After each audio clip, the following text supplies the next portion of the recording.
Bonjour à tout le monde. Bienvenue autrefois à la chaîne Youssef Limemi. J'ai le plaisir de terminer avec vous la formation mur de soutenement. Donc, comme on a déjà parlé, j'ai déjà publié trois vidéos. Donc, le premier vidéo, c'est sur le prédimensionnement des murs de soutenement. C'est une partie très intéressante. Il faut savoir prédimensionner bien les murs. Deuxième vidéo est consacrée pour calculer les forces qui agissent sur un mur. Et la troisième vidéo, on a vu comment les vérifications de stabilité des murs. Alors maintenant, donc on va voir sur cette vidéo le thème de ferraillage de murs. Donc je commence. Donc c'est une partie un peu, on peut dire, qui est un peu difficile, un peu compliquée, mais vous aurez les vidéos, vous pouvez aller le voir plusieurs fois pour comprendre bien le thème. Normalement, comme vous voyez là, ça c'est l'image de mur de soutenement. Et les sections que vous voyez ici, j'ai la section 1, 2, 3, 4, 5, 6. Donc normalement, il y a des hypothèses de calcul de ferraillage. On parle premièrement, pour dire, premièrement, il y a un ferraillage principal et un ferraillage secondaire. On va voir l'importance de chacun. Le ferraillage principal, normalement, c'est pour résister les efforts intérieurs appliqués sur le mur. Ici, donc, je vais plus ou moins expliquer les hypothèses utilisées pour le calcul de ferraillage. Donc, la poussée active des terres et celle due aux charges d'exploitation sur la terre pleine sont supposées s'exercer directement sur le parement intérieur du mur. Donc, quand je dis le parement intérieur, ça, c'est la terre. Vous voyez, ça, c'est la terre. Et cette partie, c'est la partie intérieure du mur. C'est la partie qui est en contact directement avec le sol. Donc, autre chose, c'est très important pour si la fissuration est peu préjudiciable, donc ça veut dire si on considère dans notre projet que la fissuration est peu préjudiciable, l'ouvrage est calculé directement sur l'état limite ultime. Ce n'est pas la peine de calculer l'état limite de service. Mais dans le cas où la fissuration est préjudiciable ou très préjudiciable, directement, on va faire les calculs dans l'état limite de service. Dans l'exemple que je vais vous proposer aujourd'hui, je vais travailler avec une fissuration préjudiciable, ça veut dire que je vais faire un calcul dans l'état limite de service directement. Donc il faut comprendre ces deux hypothèses. Sous l'effet des charges réparties, la structure est étudiée sur une tranche linéaire de mur d'un mètre. Donc ça, je crois que tout le monde connaît ça. On prend un morceau de 1 mètre de mur et je fais les calculs de ferraillage et je répète. Ça veut dire le ferraillage que je trouve, ça sera appliqué dans tous les murs. Pour un mur en teste sans contre-force, cela revient à calculer le voile, le patin et le talon comme une suite de poutres en encombrement. Ça veut dire sont des poutres encastrées. Donc moi, ce que je vais faire, et pour comprendre bien, je vais considérer cette partie de poutre, de voile ou là, de mur, comme une poutre qui est encastrée dans la section S1. C'est ce que je vais faire dans l'exemple que je vais vous proposer aujourd'hui. Bon, pour l'action d'une charge concentrée, elle est plus difficile à appréhender car le découpage en tranches d'un mètre de longueur et l'application délicate poursuite de la fusion limitée de la charge.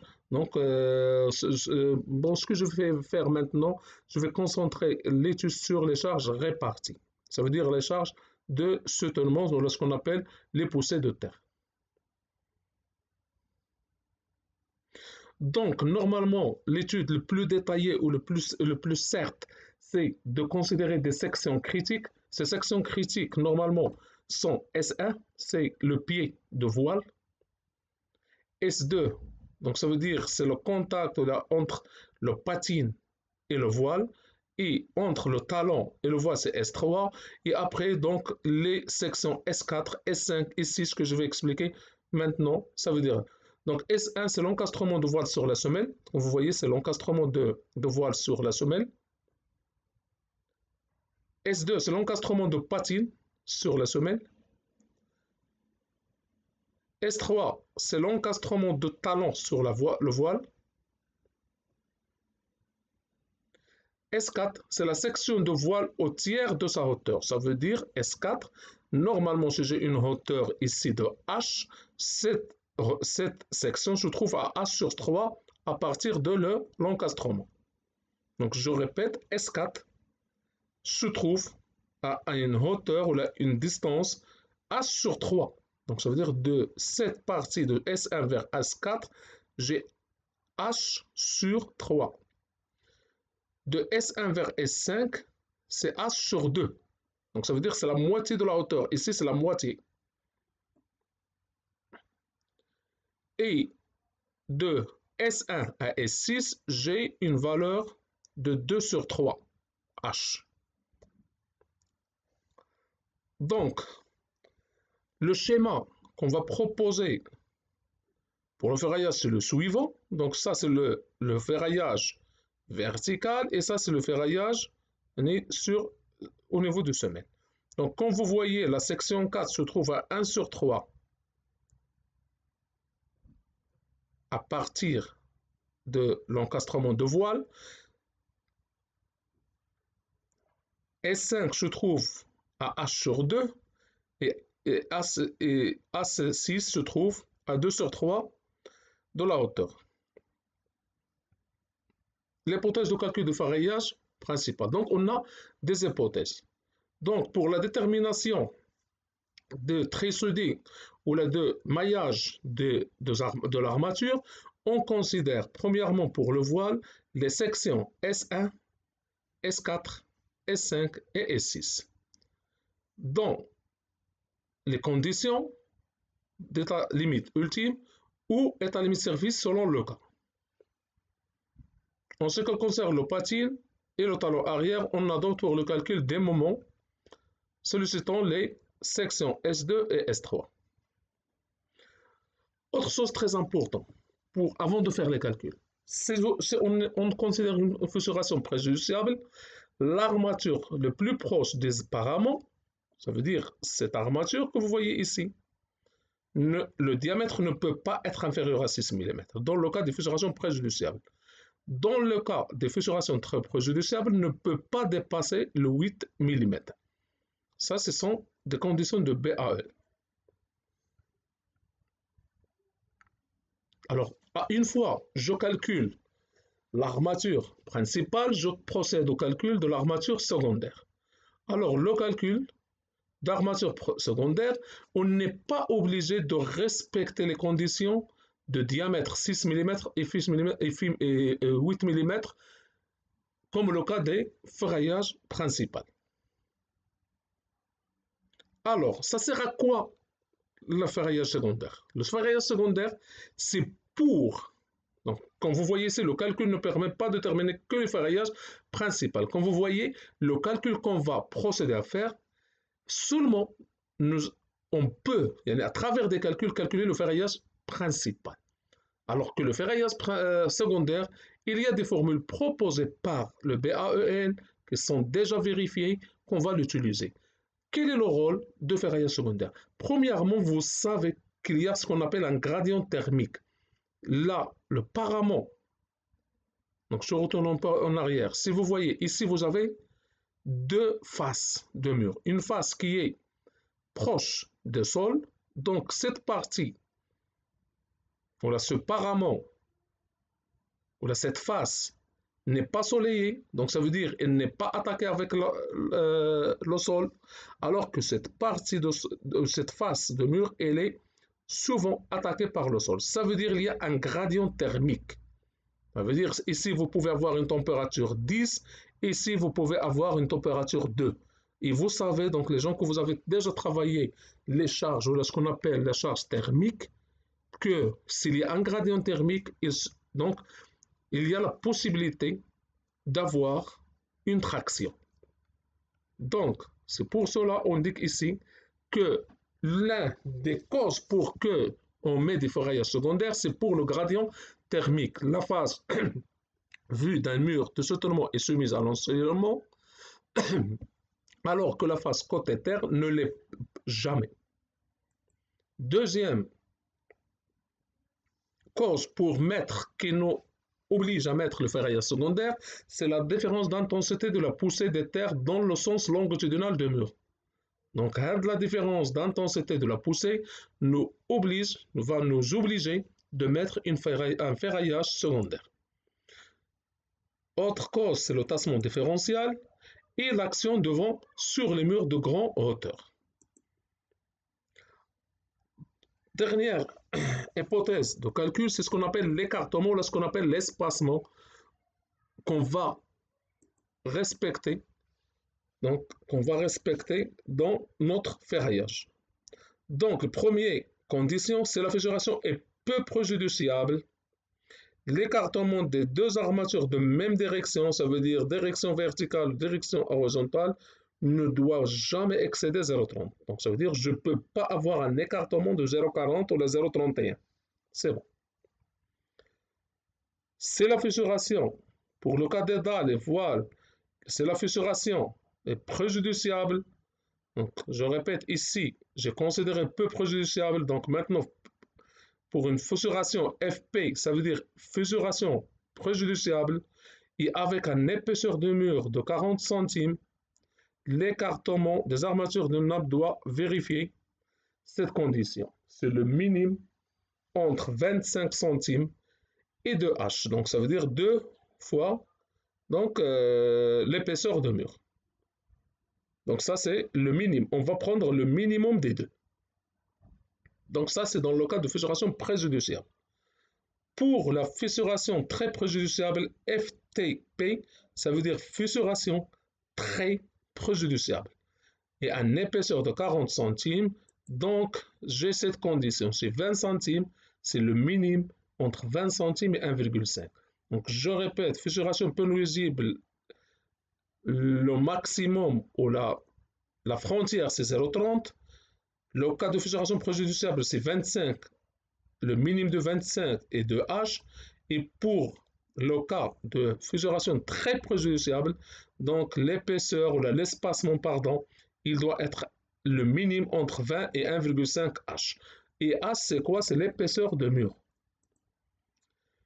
Bon, dernièrement, comment je calcule le ferraillage secondaire? Donc, pour moi, le ferraillage principal, je vais le calculer comme j'ai déjà. Donc, si vous avez déjà vu les vidéos que j'ai publiées, donc j'ai déjà publié des vidéos sur les poutres, le ferraillage des poutres. Donc, vous pouvez revoir ces vidéos. Donc, dans la chaîne, vous trouvez poutre terrasse et poutre étage d'un projet. Donc, on a fait des calculs. Donc, on calcule le moment réduit, on calcule la zone, on calcule le ferraillage. Mais pour le ferraillage secondaire, on utilise les propositions de BAE. Donc, comme vous voyez, il convient de déposer forfaitairement les sections de cette manière. La face arrière, ça veut dire côté terre, donc là, qui est proche à la terre. Donc, AH doit être supérieur à 0,10 fois E1, avec E1 l'épaisseur de voile. Dans quelle partie? À l'encastrement de semelle. La face vue, donc la face qui est près, de, qui n'est pas en contact avec le sol. Donc, je vais mettre une armature verticale supérieure à 0,10 fois l'épaisseur du mur et une armature horizontale qui est supérieure à 0,075 fois l'épaisseur du mur. Et on dit ici aussi que pour les murs de hauteur au plus égale à 4 mètres, on peut disposer de ferraillage sur la face avant sur les sections verticales et horizontales. En plus de ça, il est conseillé de mettre un chaînage en tête de mur. Donc, il est conseillé de mettre en œuvre une bande de largeur 0,80 m d'occupée dans un panneau ST40. Donc, le chaînage, normalement, il doit être comme au minimum 3,85 cm² par mètre. Donc, je répète, face côté terre, AH supérieur à 0,10 E1. Face qui n'est pas en contact avec le sol, A vertical supérieur à 0,10 E1. Et A horizontal, AH c'est A horizontal supérieur à 0,075 fois E1. Donc, et en plus de ça, mettre un chaînage en tête de voile. Bon, je vais commencer à calculer le ferraillage principal. Donc, comme vous voyez ici, la photo, ça c'est le mur. Ici, en tête, j'ai une valeur là, en épaisseur de 0,20. L'encastrement, j'ai 0,30. Le patine, c'est 0,7. Le talon, 1,8. Si vous voyez, je considère les sections critiques S1, S4, qui se trouvent à H sur 3. S5 se trouve à une distance de H sur 2. Et ici se trouve à 2H sur 3. Et ici, avec une couleur, je ne sais pas dire mauve, donc avec la couleur vivant, ce que vous voyez, c'est ce qu'on appelle le poussé de terre. Donc ici, j'ai une valeur de pression PS1, PS4, PS5 et PS6. Qu'est-ce que je vais faire alors? Alors, pour la méthode 1, c'est la méthode que je considère pour moi le plus facile peut-être. C'est difficile pour d'autres personnes, mais pour moi, c'est ce que je contrôle mieux. C'est je considère le mur comme une poutre encastrée au niveau de S1. Donc, comme vous voyez, c'est ça. Donc, j'ai calculé la pression ici PS1, j'ai trouvé que 31,3 kN par mètre. Et la longueur de poutre, c'est 4,7. Donc, pour moi, maintenant, je suis dans le cadre d'une poutre encastrée, ici, et libre là. Donc, elle est isostatique. Donc, je calcule les moments je trouve, et je trace les moments je trouve cette valeur. Je trouve une valeur de tranchant maximum égale à QL sur 2. Il est négatif. Ça veut dire ici, c'est moins QL sur 2. C'est une valeur négative. Et je trouve un moment maximum au niveau de l'encastrement QL au carré sur 6. Négatif. Ça veut dire j'ai des moments négatifs. Ça, les gens qui ont travaillé les balcons, c'est comme un balcon. Donc le balcon, les moments sont négatifs. Alors l'armature nécessaire, c'est l'armature dans la zone tractionnée. Et la zone tractionnée maintenant, c'est la zone supérieure, c'est pas l'inférieure. Je continue. J'ai calculé PS1, comme vous voyez ici, c'est gamma de sol, fois tangente au carré de alpha. Ça, j'ai fait des calculs dans les premières vidéos. Donc j'ai dit que la formation sont 4 vidéos. Donc vous pouvez retourner en arrière pour voir comment j'ai calculé ça. C'est gamma de sol, tangente au carré de alpha Z, S1. Et j'ai trouvé 31 kN par mètre. Moi, je considère un morceau de mur de longueur 1 mètre. Et je vais le calculer comme une poutre encastrée en pied de mur, avec une charge répartie triangulaire, donc ce que j'ai expliqué avant. Maintenant, donc je commence les calculs. Comme vous voyez ici, ça c'est la photo que j'ai exposée avant, et ici c'est le poutre. Comme vous voyez, cette face, elle est en contact avec le sol, et ça c'est la face qui est libre, qui n'est pas en contact avec le sol. Alors, dans le cas où je calcule le moment, je trouve des moments négatifs, donc la partie tractionnée, c'est la partie supérieure. Donc j'ai besoin de la... Donc l'armature tractionnée, ça sera en haut, et l'armature comprimée en bas. Donc quand vous avez, donc je vais mettre les données qui vont m'aider à faire les calculs. Donc pour moi, j'ai pris un morceau de mur égal à 1 mètre, c'est pour cela le B de ma poutre, c'est à la base de la poutre, c'est 1 mètre. Et le H, c'est 0,30, c'est l'épaisseur du mur. D', si je prends un enrobage de 0,05, donc D', c'est 0,05, D, c'est 0,55. Je considère une limite élastique ou un AC de 500 mégapascales. Je considère résistance de compression de béton 25 mégapascales. Alors, j'ai calculé G, c'est 31,3 kN par mètre. Je ne considère pas dans cette partie des charges variables, mais vous pouvez avoir des charges variables. Je considère 0.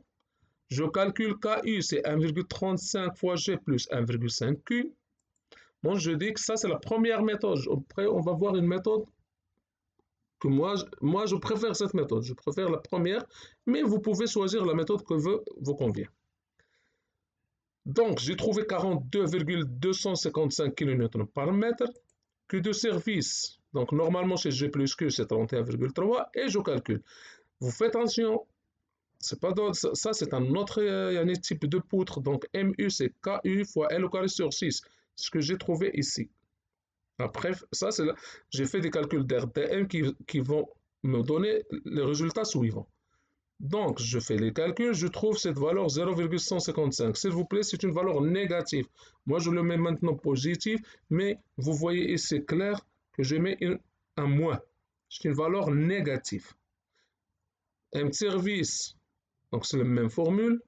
Seulement, je considère, je vais remplacer KU par K de service. Et TU, donc c'est 0,0735. Donc, je calcule FBU. Et comme j'ai dit, si je considère une fissuration préjudiciable, je préfère, ou là je vais faire les calculs directement dans l'état limite service.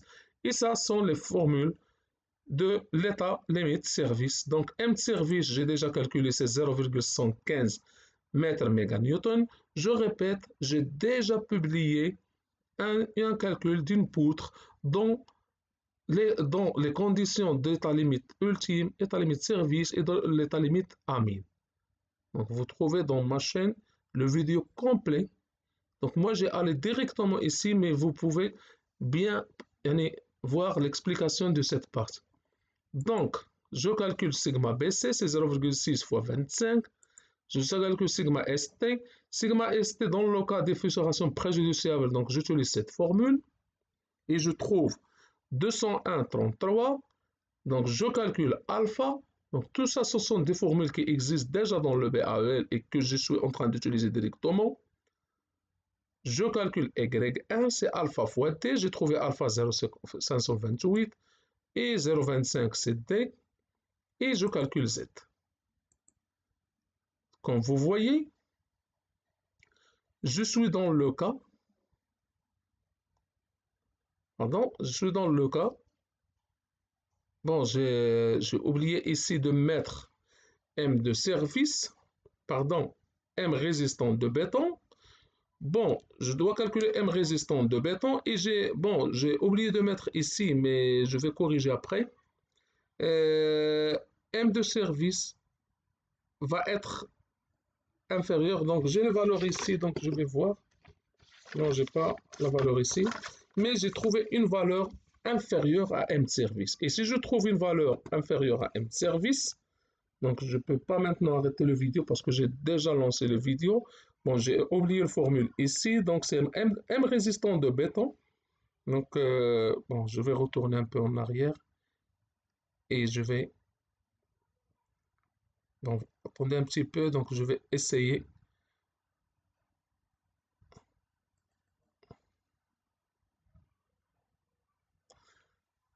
Donc, pardon, je vais essayer de corriger l'erreur.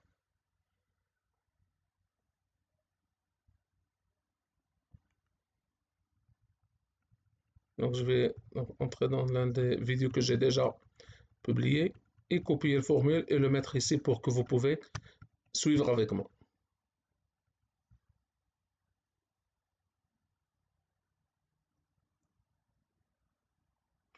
Donc, c'est cette formule que j'ai oubliée.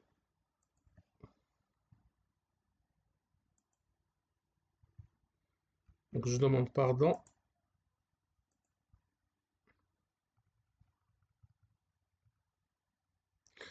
Donc,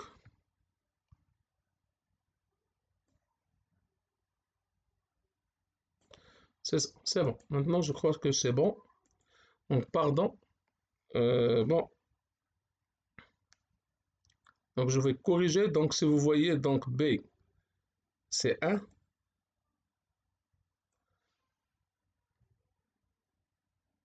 Y1, je trouvais 0,132.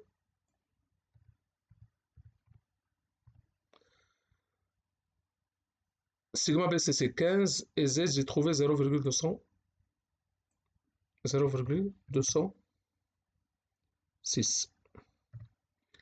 Donc, si je fais le calcul, donc je ne sais pas, donc je vais chercher la calculatrice, pardon, 2 minutes.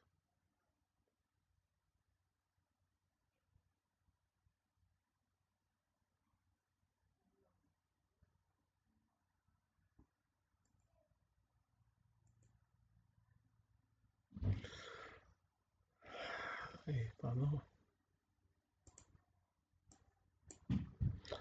Donc, je vais essayer de calculer. Donc, je demande pardon un petit peu.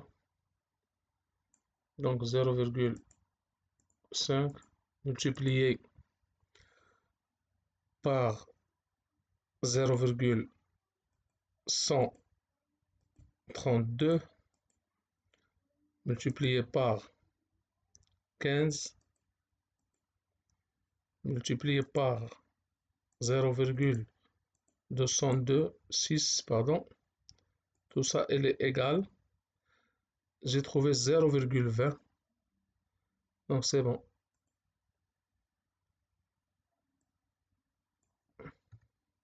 Je pense 0,9. 39.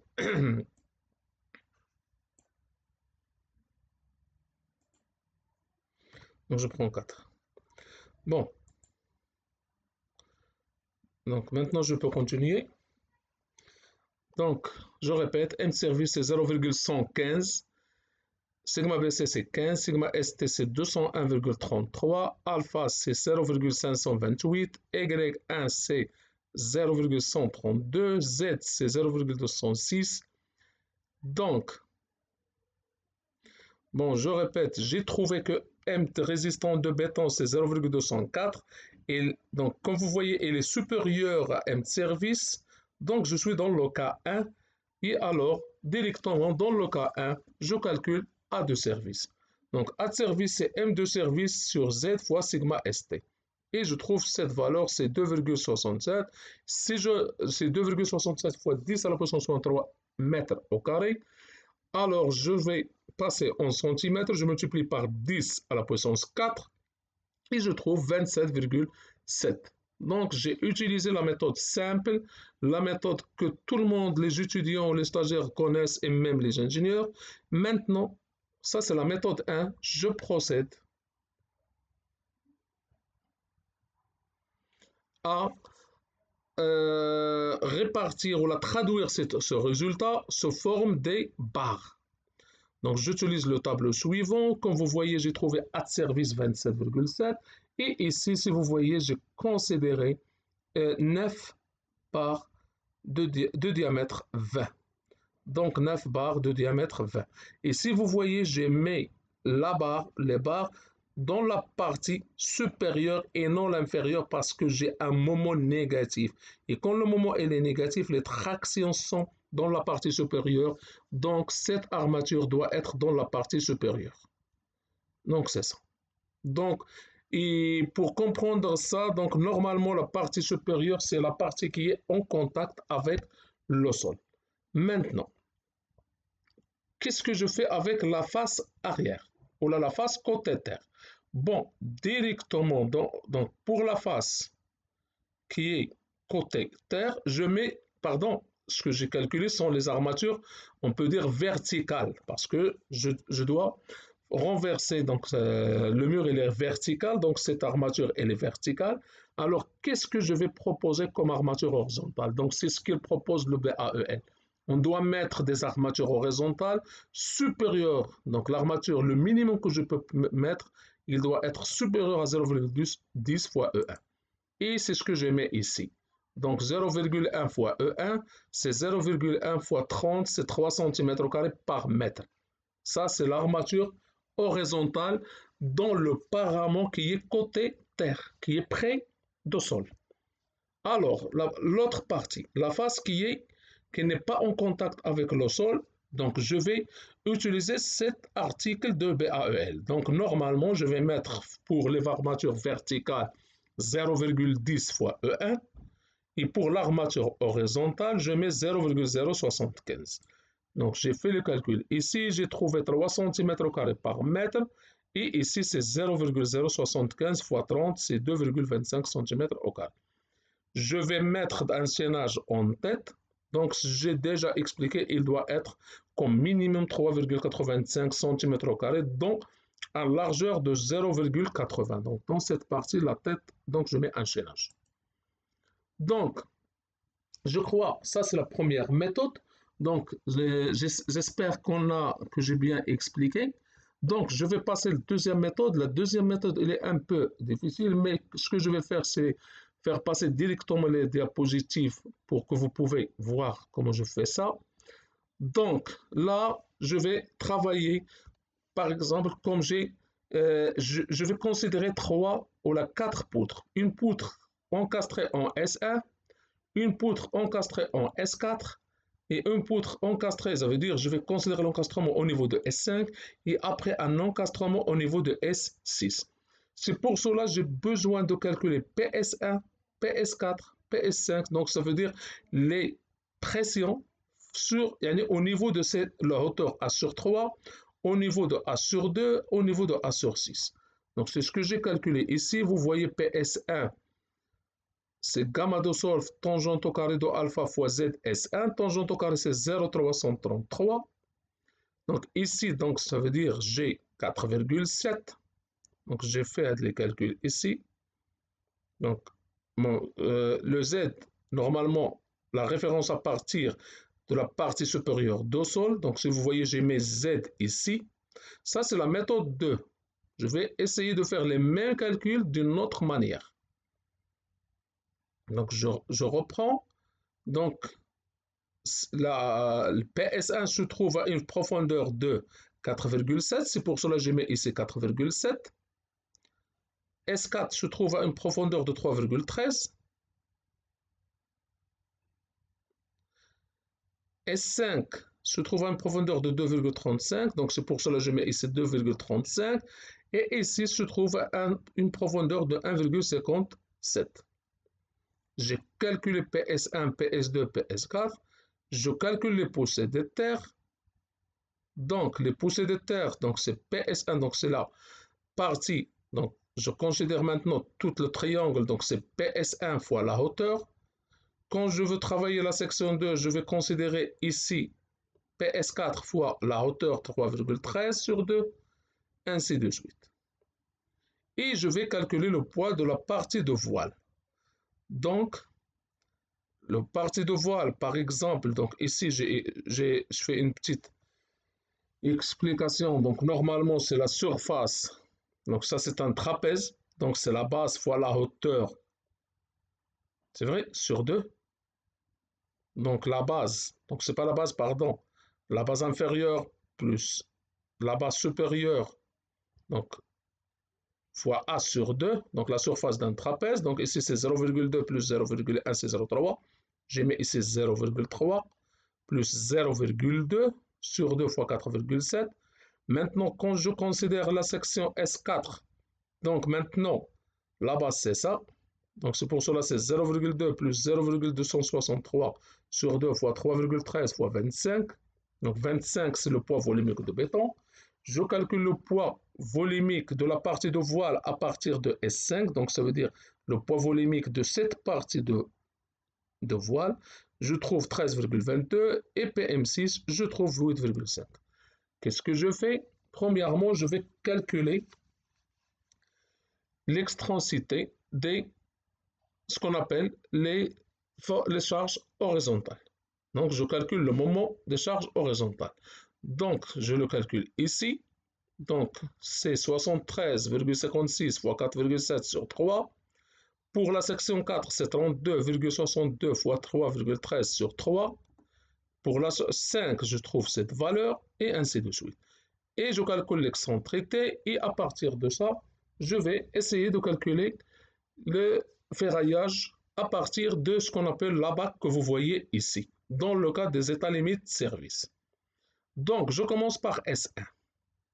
Donc, je considère MG au niveau de S1, j'ai trouvé 115,2 et PM1, ça veut dire le poids de mur qui se trouve au-dessous de la section 1, donc j'ai trouvé 29. Je considère que par simplification, la section est sollicitée en flexion simple et la fissuration est préjudiciable. Je calcule FT28, je calcule sigma ST et je calcule T, donc dans ce cas, D. Donc normalement, si vous voyez, c'est 0,30. Je vais considérer un nombre base de 0,03. Je trouve 0,27. Maintenant, comment je calcule l'armature? Donc, pour calculer l'armature, j'utilise cette formule que vous voyez ici. C'est A sur D égale à 10,885 fois 10. Donc, la formule se voit ici. Donc, vous pouvez voir mieux ici. C'est 0,885 fois 10 à la puissance 3 fois m service sur d au carré fois sigma st. Et j'ai calculé A sur D, j'ai trouvé 85,3. Maintenant, A, c'est D fois 85,3. Donc, D fois, pardon, ça c'est une faute, donc ici j'ai corrigé, c'est 85,3. Et j'ai trouvé 23 cm² par mètre. Ça veut dire, pour la section 1, j'ai besoin de 23 cm² par mètre. Ce n'est pas la peine de faire les calculs dans l'état limite ultime, parce qu'on est dans le cas de fissuration préjudiciable. Je vais faire le même calcul pour la section 4. Donc, ce n'est pas la peine. Donc, je vais vous laisser 2 secondes le diapositive pour voir et pouvoir écrire. Je fais le même calcul pour la section 5. Et je fais le même calcul pour la section 6. Donc, et ça, c'est l'armature que je vais avoir. Donc, si vous voyez, dans la section 1, j'ai besoin de 23. Donc, moi, ce que j'ai déjà calculé avant, j'ai trouvé 27. Donc, si vous voyez plus ou moins, donc, on est proche. Et chaque fois que je m'éloigne de l'encastrement, l'armature est moins. Donc, si vous voyez, dans la section S4, j'ai besoin seulement de 21. Quand je m'approche à la tête, j'ai besoin seulement de 1,14.